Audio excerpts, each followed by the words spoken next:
नमस्कार, आप देख रहे हैं पीटीएन न्यूज और मैं हूं आपके साथ प्रभाकर पांडे। आपको बता दें कि महाकुंभ में शाही स्नान के दौरान हुई मौत को लेकर बिहार सरकार के मंत्री संतोष कुमार सुमन ने दुख व्यक्त किया है और कहा है कि इस दुख की घड़ी में उनके परिजनों को सहन शक्ति प्रदान भगवान करे। तो दूसरी तरफ प्रधानमंत्री नरेंद्र मोदी और मुख्यमंत्री योगी आदित्यनाथ की सराहना भी की है। उन्होंने कहा है कि इस अजूबे भीड़ को कंट्रोल करना बहुत मुश्किल की बात है और ऐसे प्रधानमंत्री और मुख्यमंत्री को मैं सराहना करता हूं कि इतने बड़े भीड़ को उन्होंने कंट्रोल किया है। तो दूसरी तरफ 24 फरवरी को प्रधानमंत्री नरेंद्र मोदी बिहार आ रहे हैं, भागलपुर आ रहे हैं। इस पर विपक्ष ने कहा है कि ये जुमला है।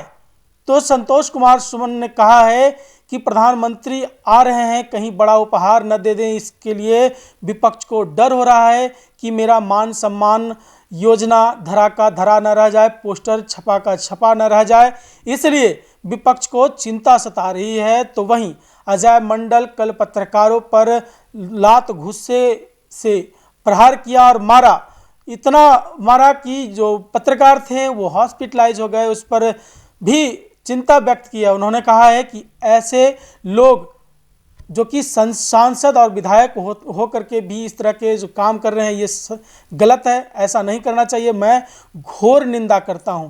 और क्या कुछ कहा है, छोड़े जाते हैं आपको उनकी बातों के साथ। देखिए, जहाँ तक हम प्रयागराज की बात कर रहे हैं, आप देखे होंगे कि ये दुनिया का एक समझिए कि ये अजूबा है। इतनी संख्या में लोग एक बार में 5 करोड़ 6 करोड़, अभी सुनने को आया 14 करोड़ लोग एक साथ रहते हैं और उनका मैनेजमेंट करना वाकई में काबिले तारीफ है। मैं तो आपके माध्यम से माननीय मुख्यमंत्री जी को धन्यवाद देना चाहता हूँ, माननीय प्रधानमंत्री जी को।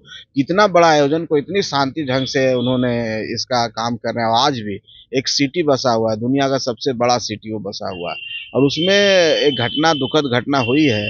लेकिन आप सोचिए कि प्रशासन कितना जल्दी उसको कंट्रोल कर लिया। अगर आप पीछे जाएंगे तो इस तरह की घटनाएं हुई है और बहुत सारे लोग हताहत हुए थे। लेकिन आज की जो 2 दिन पहले जो घटना घटित हुई है, वाकई में प्रशासन का चुस्त दुरुस्त जो थे और पूरी सख्ती से उसको निपटे हैं। बहुत जल्दी प्रशासन वहां पहुंच करके उसको कंट्रोल कर लेना, हम समझते हैं कि अपने आप में एक अनूठा प्रयास है, ये सराहनीय काम है। और हम आगे ऐसा ना हो, इसके लिए वहाँ के मुख्यमंत्री जी स्वयं समीक्षा कर रहे हैं, प्रधानमंत्री जी स्वयं समीक्षा कर रहे हैं, लोगों से अपील कर रहे हैं कि किसी के अफवाह में नहीं आए और जहाँ आपको मौका मिलता है गंगा जी में डुबकी ले। महाकुंभ का जो एक संगम, एक संयोग आया है, इसका आप लोग पुण्य प्राप्त करें। तो लोगों को हम भी आपके माध्यम से कहते हैं कि हड़बड़ाहट कुछ नहीं करना चाहिए। आप आस्था से गए हैं, अपनी आस्था में विश्वास रखिए और गंगा मैया में डुबकी लगाते हैं, स्नान करते हैं, करिए, लेकिन भगदड़ कोई भी अफवाह में ना फैले। 24 तारीख को प्रधानमंत्री नरेंद्र मोदी भागलपुर पहुंच रहे हैं। साथ ही साथ नेता प्रतिपक्ष ने आरोप लगाया है कि फिर से एक बार वो जुमलेबाजी करने आ रहे हैं, क्योंकि चुनावी वर्ष है। अब उनको जुमला लगता है तो हम क्या करें, उनको डर लग रहा है कि माननीय प्रधानमंत्री जी आएंगे, बिहार को कुछ सौगात देकर जाएंगे और हम जो बैनर पोस्टर लगाए हुए हैं, जो माई माई माई बहन सम्मान योजना, मान योजना, क्या क्या है, तो उनको डर लग रहा है कि प्रधानमंत्री जी बिहार को कुछ दे के जाएंगे। वो तो बिहारी हैं नहीं, बिहार को भलाई चाहते नहीं है। अगर चाहते तो प्रधानमंत्री जी का स्वागत करते, क्योंकि प्रधानमंत्री जी आएंगे, कृषि डिपार्टमेंट का एक बड़ा कार्यक्रम है, कुछ न कुछ बिहार को दे के जाएंगे। हमारे बजट में भी कुछ न कुछ बिहार को जरूर मिलने वाला है। पिछले बजट में आप देखे होंगे कितनी राशि बिहार को मिली है, कितनी तेजी से इंफ्रास्ट्रक्चर में काम हो रहा है, हर क्षेत्र में काम हो रहा है, हर क्षेत्र का उनके विधानसभा में भी विकास हो रहा है। तो ये तो सब देन डबल इंजन की सरकार का है। तो उनका काम है विरोध करना, डरे सहमे लोग हैं, विरोध करने दीजिए। 2025 में उनका सफाया हो जाएगा, कोई नाम लेने वाला नहीं रहेगा। भागलपुर के सांसद द्वारा पत्रकारों के साथ मारपीट की घटना हुई है। ये देखिए दुखद घटना है। मीडिया के भाई बंधु लोकतंत्र में चौथे स्तंभ हैं। वो तो तीखे सवाल पूछेंगे ही। आप भी हमसे तीखे सवाल पूछेंगे तो उसका तो जवाब देना है और अब जवाब दीजिए। वो उस तरह की हरकत, किसी को दौड़ा के मारना, ये कहीं पर सभ्य समाज का ये परिभाषा नहीं है। सर, आप मानते हैं गलत? निश्चित तौर पर ये सभ्य समाज की परिभाषा नहीं है। मारपीट कहीं पर हमारे लोकतंत्र में, और चाहे हम जिस परिवेश में रहते हैं, हाँ, कहीं पर इसका कोई, हम आज गांधी जी की अति मना रहे हैं, पुण्यतिथि मना रहे हैं, तो हम आज भी उसी माध्यम से कहना चाहते हैं कि कहीं सब समाज की परिभाषा नहीं है। आपके तीखे सवाल आपसे पूछे जाएंगे, मीडिया का जो दायित्व है वो मीडिया अपना काम कर रही है, उसका जवाब आपको देना है, चाहे नहीं भी दे सकते हैं आप जवाब, कोई ज़बरदस्ती नहीं है। हम लोग से भी कोई सवाल आप करेंगे, हमें लगता है कि वो सवाल मुझे नहीं देना है जवाब, तो मैं आपसे कहूँगा कि मैं जवाब नहीं दूँगा। लेकिन इस तरह की हरकत वाक़ई में निंदनीय है। माननीय सांसद महोदय को इस पर विचार करना चाहिए और आप सबसे माफ़ी माँगना चाहिए।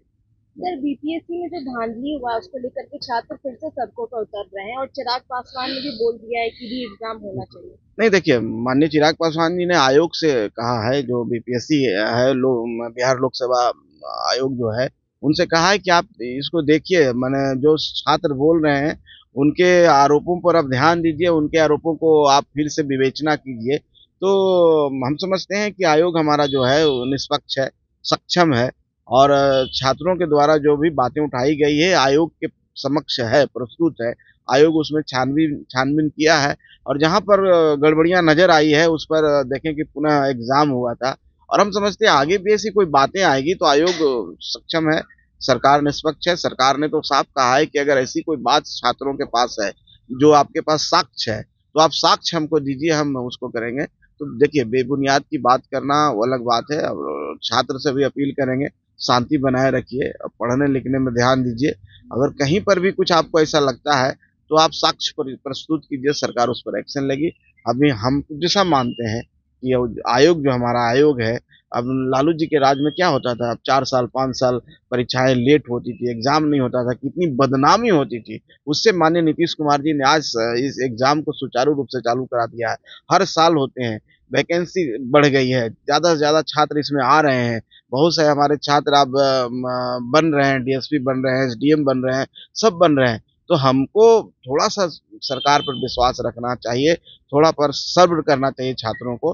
निश्चित तौर पर गलत कहीं नहीं होगा, जहाँ गलत होगा सरकार सक्षम है, सरकार कार्रवाई करने में सक्षम है। ऐसा कोई पाए जाएँगे गलत करते हुए, उन पर कार्रवाई की जाएगी, उनको सलाखों के पीछे भेजा जाएगा। देखिए, महात्मा गांधी जी हमारे देश के राष्ट्रपिता हैं। इस देश को आज़ादी दिलाने में अहम भूमिका निभाए हैं। उन्होंने हम सबको एक सीख दी है कि हम अहिंसा के रास्ते पर भी चल के कोई भी काम को कर सकते हैं, जिसके अंदर टॉलरेंस हो और जो शांति में विश्वास रखता हो, तो भी कोई भी बड़ा काम कर सकता है। तो आज उनकी पुण्यतिथि पर हम लोग सच्ची श्रद्धांजलि देते हैं, श्रद्धा सुमन अर्पित करते हैं आपके माध्यम से और सभी लोगों को कहते हैं, समाज के सभी वर्गों को, कि महात्मा गांधी जी के बताए हुए उसूलों पर हम सबको चलना चाहिए और वही सच्ची रास्ता है, वही विकास का रास्ता है, वही सबको एक करने का रास्ता है। उन्होंने सबको, सब जाति धर्म को एक कर करके सबको एक समान देखा है। तो वाकई में हमारे लिए आज एक अहम दिन है उनको याद करने का। हम समझते हैं कि हम उनसे प्रेरणा लेके हम अपनी पार्टी को भी आगे बढ़ाएंगे, उनके बताए हुए उसूलों पर चलेंगे।